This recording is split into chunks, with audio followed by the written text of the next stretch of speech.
Com muita alegria, hoje nós seguimos para o segundo dia do nosso desafio Desperta. E já tem sido, gente, tanto aprendizado nesses 2 dias de desafio. Ontem nós estudamos Provérbios 1 e foi muito ensinamento. E hoje a sugestão para vocês era estudar Provérbios 3. E Provérbios 3, gente, é um dos capítulos mais profundos do livro. Ele fala sobre a confiança em Deus, ele fala sobre direcionamento, sobre você guardar os mandamentos, sobre viver com sabedoria, honrar ao Senhor os seus bens, aceitar a correção e andar em paz com as pessoas. Então é um capítulo que é extremamente prático para o nosso dia a dia, porque trata decisões, trata sobre ansiedade, sobre as nossas finanças, trata também sobre relacionamentos, sobre disciplina, direção. Então, é um capítulo que tem um mundo, assim, um universo de instruções, tá? Então, vou dar início aqui com vocês no capítulo 3, versículo 1, tá? Não vou abordar todos, mas eu vou trazer para vocês os pontos principais que eu trouxe como consideração. Então, no capítulo 3, versículo 1 diz: Meu filho, não se esqueça da minha lei, mas guarde no coração os meus mandamentos. Então, aqui, a primeira instrução que nós temos é: não se esqueça da minha lei. Porque o que acontece no nosso dia a dia? O problema é que nós, muitas vezes, nós até sabemos, né, o que Deus falou, nós sabemos quais são as instruções, mas nós nos esquecemos dela no momento de uma pressão, no momento de uma dor, no momento de uma emoção, no momento que surge uma oportunidade ou até mesmo a tentação. Então, a gente tem que entender que a palavra, ela não deve estar apenas na nossa mente. A palavra tem que estar no nosso coração. Então, a lição prática que eu trago desse versículo 1 já é que antes de tomar qualquer decisão, nós temos que se voltar aos princípios. Nós temos que, no momento de tomar uma decisão, parar e nos perguntar. Então, vocês percebem que sempre uma lição prática é se perguntar, se fazer a autoanálise. Então, antes de tomar uma decisão, volte para os princípios, se pergunte: isso que eu estou fazendo, isso que eu vou decidir, combina com o que Deus já me ensinou? Então, sempre procure se questionar e ore que o Espírito Santo dará a resposta para vocês. Agora nós vamos partir para o versículo 2. Pois eles prolongarão a sua vida por muitos anos e darão a você prosperidade e paz. Na outra linguagem aqui, na outra versão, fala: porque eles aumentarão os teus dias e te acrescentarão anos de vida e paz. Então, a sabedoria bíblica, ela preserva. Então, muitas dores da nossa vida, ela não vem de ataques externos, mas vem de decisões que nós tomamos sem discernimento. Então, nós temos que entender que muitas das coisas que acontecem ruins são consequências de decisões que nós mesmos tomamos, decisões que nós tomamos sem pedir a Deus sabedoria, discernimento e entendimento. Então, nós temos que ter essa consciência. Deus não nos dá mandamentos para nos limitar. Deus nos dá mandamentos para que nós possamos nos guardar. Então, nós temos que pensar que a obediência, gente, não é uma prisão em si.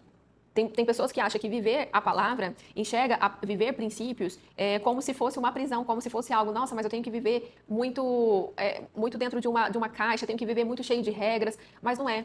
Toda essa obediência aqui das instruções da palavra que o Senhor nos traz é uma forma de te proteger, é uma forma de te guardar. Então, a lição prática que nós tiramos desse versículo aqui é que uma vida guiada por Deus é uma vida que tem mais paz, tá? E isso não significa, tá, que nós não vamos ter obstáculos, desafios, não, mas com Jesus, esse peso, né, ele carrega por nós, ele nos dá sustentação e tudo se torna mais leve. O versículo 3 traz aqui que o amor e a fidelidade jamais o abandonem, prenda-os ao redor do seu pescoço e escreva-os na tábua do seu coração.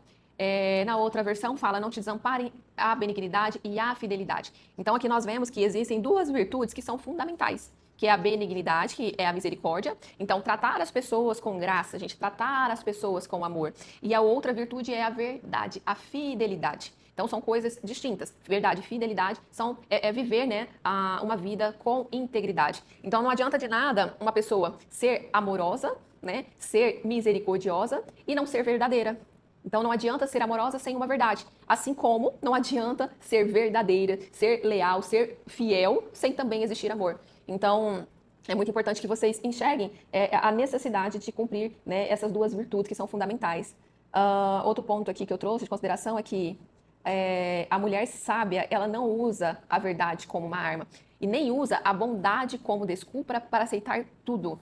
Então, a lição prática desse versículo é: fale a verdade, mas sem ser cruel. Ame as pessoas, mas sem abandonar princípios.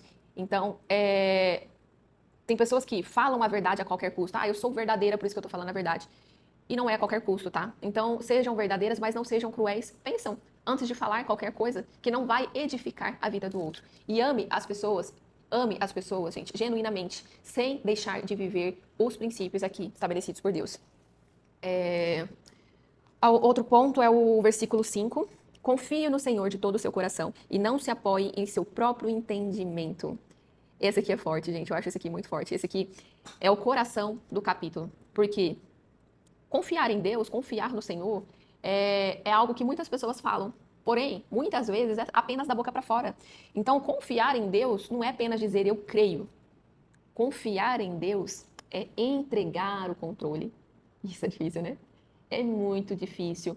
Porque nós tendemos a querer ter o controle de tudo. E algumas pessoas têm uma personalidade, né, que tende mais a isso. Então, tem pessoas que têm um perfil comportamental, na verdade, um perfil comportamental mais dominante, mais analítico, que tende a ser mais controlador, que tende a pensar demais no futuro e querer ter planejamento de tudo. Mas não é só planejar, querer ter o controle. Então, muitas vezes, as pessoas hoje em dia tendem a ser cada vez mais ansiosas. E dentre as causas da ansiedade é justamente isso, é querer ter o controle de tudo. Então, confiam em Deus apenas da boca para fora. E aqui diz isso, confia no Senhor de todo o coração, gente. Então, nós temos que confiar no Senhor de todo o nosso coração.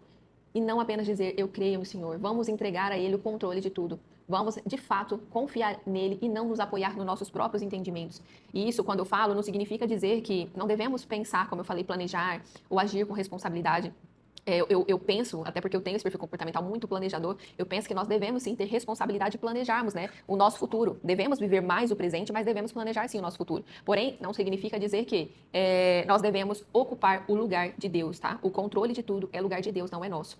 Então, há momentos em que o que sentimos há momentos em que nós sentimos uma ansiedade muito grande, que nós não vemos Deus no controle da situação, mas é porque nós não estamos entregando de fato, né, o controle geral para quem deve. Então, a lição prática desse versículo é: nem toda decisão deve ser tomada porque parece fazer sentido. A pergunta que você deve fazer para si é: Senhor, isso que eu quero fazer, isso que eu estou planejando, ou isso que está me causando ansiedade, é a sua direção? É isso que o Senhor quer para mim? É aqui que o Senhor está realmente me conduzindo? Esse é o caminho? Senhor, eu estou querendo ter o controle de tudo, mas eu não tenho esse controle, Senhor. O Senhor, por favor, assuma o controle dessa situação. Entregue a Ele, gente, o controle de toda e qualquer situação. Eu também estou tentando fazer isso. E isso é uma consciência nossa. Nós temos que ter consciência, querer fazer isso e orar para que Deus tome o controle de tudo, tá? O outro ensinamento é versículo 6.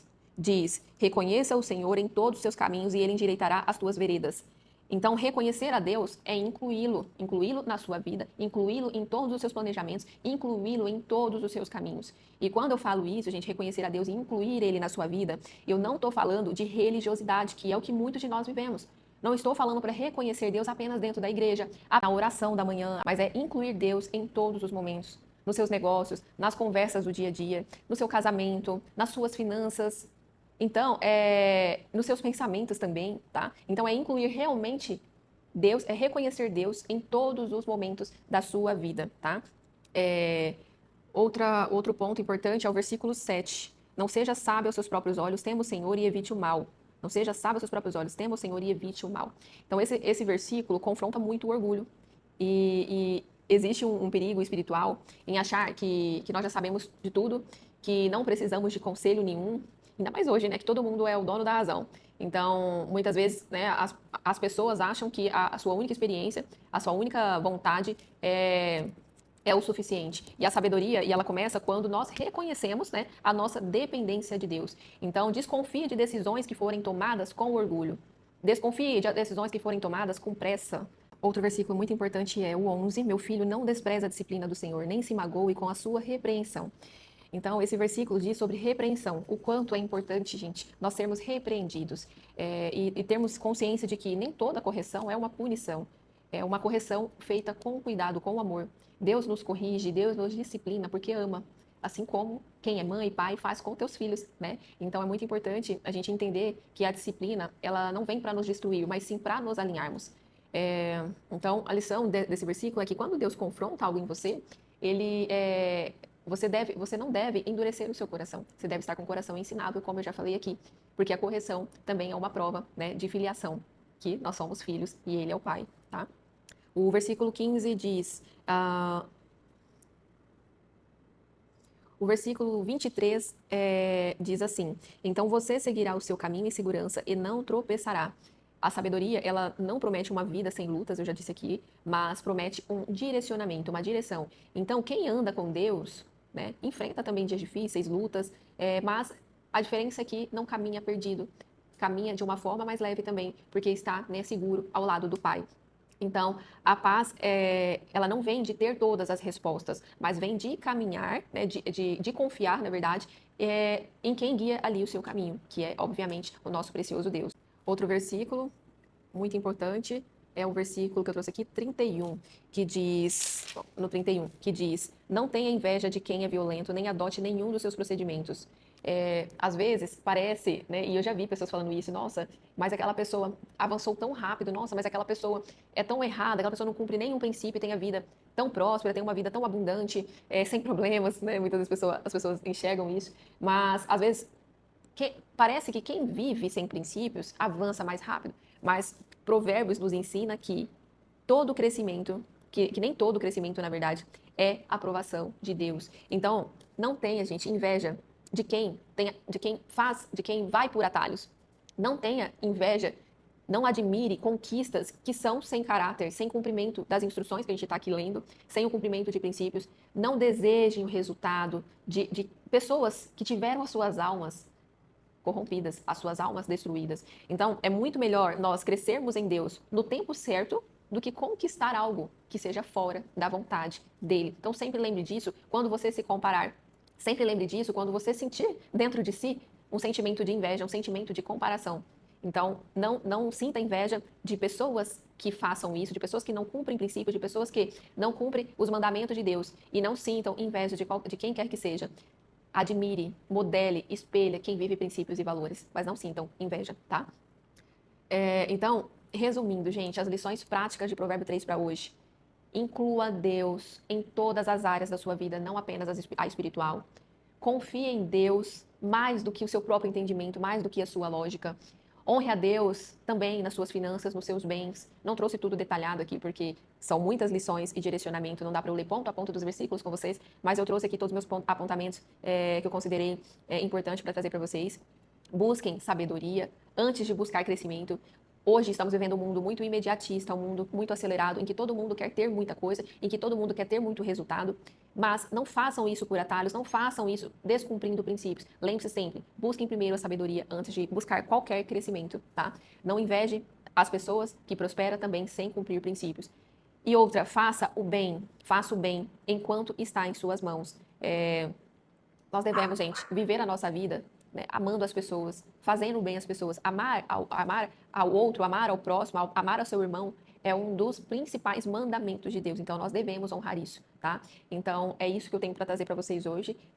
Essa palavra é muito rica, é muito maravilhosa, é uma bênção, gente. Esse capítulo traz conselhos da sabedoria que, se você aplicar isso na sua vida, você vai longe, você vai prosperar, tanto emocionalmente, quanto espiritualmente e quanto financeiramente, que eu sei que muitos buscam isso, todos nós buscamos. Então, vamos cumprir princípios, vamos buscar aplicar todas essas lições que nós temos aqui aprendido diariamente, tá bom? Então é isso por hoje, fiquem com Deus e amanhã tem mais um novo capítulo.